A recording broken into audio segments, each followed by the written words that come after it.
الرحمن الرحیم۔ حضرت علی کے اپنے بیٹے کو نصیحت۔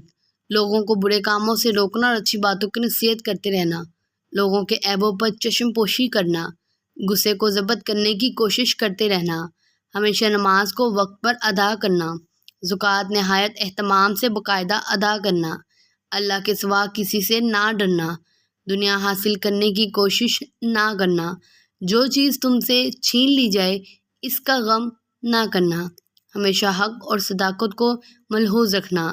یتیم بچوں، بیوہ عورتوں اور مظلوم مردوں پر رحم کرنا،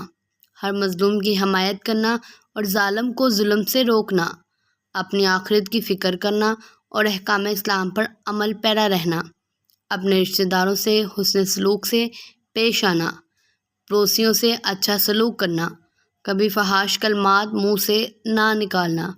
قرآن کریم کی تلاوت کو اپنے اوپر لازم قرار لینا، ہر کام میں استقامت اور استقلال رکھنا، جہاد فی سبیل اللہ کو نہ بھولنا، صحابہ کرام کی عزت و توقیر کو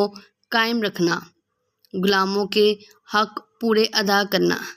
سب لوگوں کے ساتھ کشیدہ پیشانی اور اچھے اخلاق سے پیش آنا، کبھی کسی مسلمان بھائی کی امداد و انعات سے منہ نہ موڑنا، مسلمان فقراء اور مسکین کا ہمیشہ خادم رہنا۔ Please subscribe my channel.